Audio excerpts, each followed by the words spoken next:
ఎందుకంటే ఆయన పాపం ఎరిగిన వాడు, ఆయన నిన్ను సృజించిన వాడు, ఆయన నిన్ను నిత్య నరకం నుండి తప్పించడానికే ఆయన ఈ లోకానికి వచ్చిన వాడుగా వచ్చాడు కనుక అదిగో ఆ ప్రేమామయిని నీవు రుచించావా? ఆయన ఎందుకు ఈ లోకానికి వచ్చాడో నీవు ఒక్కసారి గమనించినట్లయితే నిజంగా నీవు పొందవలసిన ఆ భయంకరమైన నిత్య నరకాన్ని ఆయన నీ నిమిత్తం పొందిన వాడుగా ఉంటూ వచ్చాడు. ఆయన ఆ ఘోర శిక్షను ఆ భయంకరమైన బలియాగంగా తనను తాను అర్పించుకొని ఆ అమూల్య రక్త ప్రోక్షణ ద్వారా నిన్ను రక్షించడానికి ఆయన ఉద్దేశమైంది.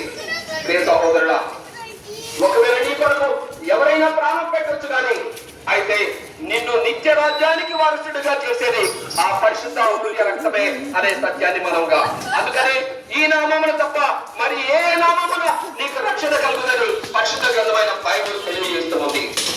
అయితే ఆయనను నీవు విశ్వసిస్తున్నావా?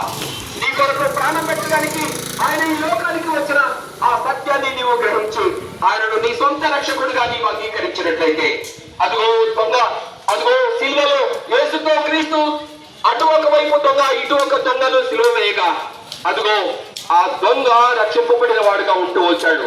అయ్యా, ఈ శిక్ష మాకు తగ్గిందే, ఎందుకంటే మేము పాపము చేసేవారము, ఉదయం లేచిన దగ్గర నుండి ఎదుటి వారిని దూషించేవారము, ఎదుటి వారి మంచిని ఏమాత్రము కోరేవారము కాదు.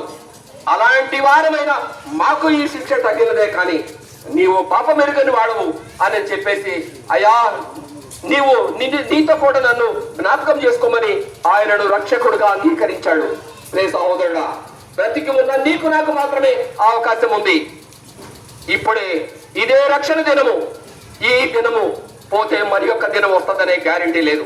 అనేక మంది వారి జీవితాలను పోస్ట్ పోన్ చేసుకుంటూ ఇంకా ఇంకా ఇంకా నేను లోకంలో నా ఇష్టానుసారమైన జీవితాన్ని జీవించవలసి ఉంది, ఈ కేవలం నాకు కొద్ది సంవత్సరాలే అనే ఆలోచనలో ఉంటూ ఆ రక్షణను నిర్లక్ష్యం చేసేవారుగా ఉంటూ వస్తున్నారు. కానీ మరణానికి భేదము లేదు. అది చిన్నవారి నుండి పెద్దవారి వరకు ఏ క్షణంలో ఏమైనా జరగవచ్చును. అందుకనే పరిశుద్ధ గ్రంథమైన బైబిల్ ఈ విషయాన్ని చాలా స్పష్టంగా తెలియజేస్తుంది.